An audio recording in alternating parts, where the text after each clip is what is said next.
RCB, the Royal Challengers Bangalore, the defending champions on a roll. 2 सामने सोडले तर 6 सामन्यातील त्यांची कामगिरी लाजवाब आहे. बॅटिंग क्लिक झाली आहे, bowling up to the mark आहे, फिल्डिंग एक्सलंट होते. सेकंड नंबरवर आहेत with the heavy net run rate 1.919 म्हणजे ऑलमोस्ट तुमचा प्लेऑफ्स क्वालिफाय ते करतीलच, कारण त्या 2 विजयांची गरज आहे. पण मला वाटतं त्यांचं इंटेंट असेल राहिले सगळे सामने जिंकायचा आणि अशा प्रकारे ते खेळत आहेत. आपण नेहमीच त्यांच्या बॅटिंग बद्दल बोलतो. त्यांच्याकडे चेस किंग कोहली आहे. लेटेस्ट रेकॉर्ड IPLचा हायेस्ट रन गेटर आहे त्यांच्याकडे. 9,000 धावा विराटने पूर्ण केल्या आहेत. त्यांच्याकडे देवदत्त पडिक्कल आहे.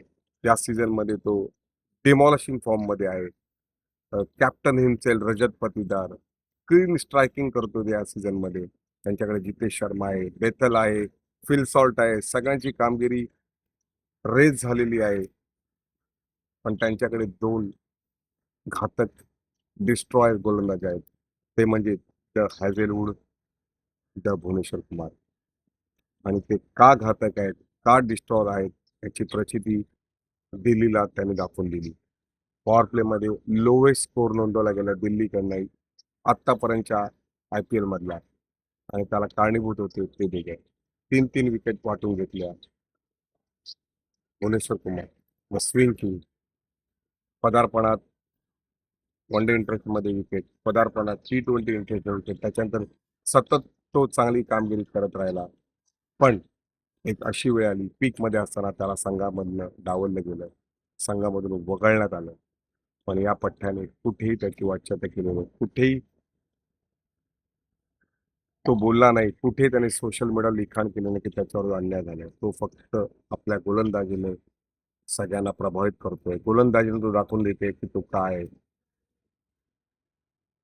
मला वाटतं की BCCIने नक्कीच त्याला एक रिस्पेक्ट म्हणून येणारा T20 इंटरेस्टमध्ये त्याला संधी द्यावी.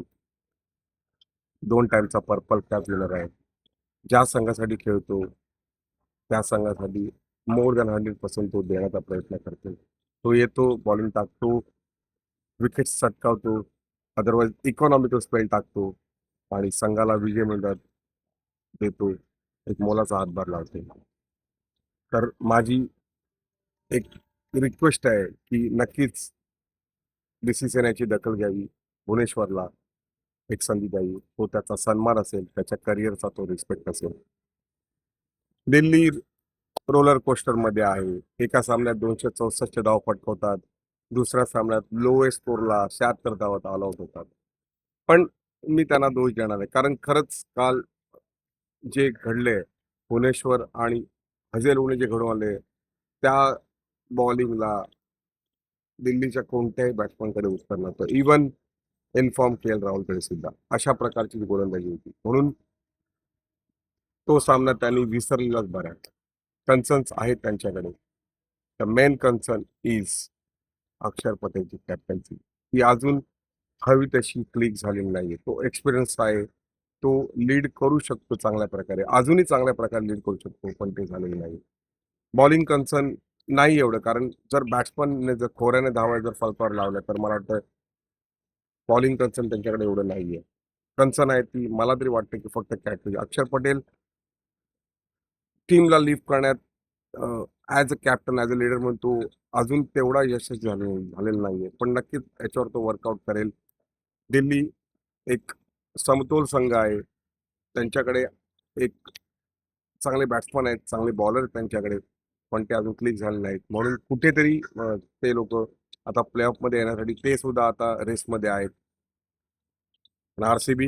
आरसीबीला मला वाटतं मोमेंटम ते राखून ठेवतात आहेत, ते ठेवतीलच पुढे आणि आरामात ते क्वालिफाय करतील. पण ज्या प्रकारे त्यांचे इंटेंट दिसत आहेत, विराटचे जे इंटेंट दिसत आहेत, ते मला वाटतं ते नक्कीच बॅक टू बॅक कप आणण्याच्या ट्रॅकवर आहेत. बघू पुढे काय होतं. तुम्हाला काय वाटतं, RCB यावेळेचा IPL चषक जिंकेल का? दिल्लीला काय कमी पडते, कॅप्टन्सी कमी पडते की त्यांनी कुठे इम्प्रूव्ह करायला पाहिजे, हे तुम्ही कमेंट बॉक्समध्ये सांगा. आम्हाला आमच्या चॅनलला सबस्क्राईब करा. जय हिंद, जय महाराष्ट्र.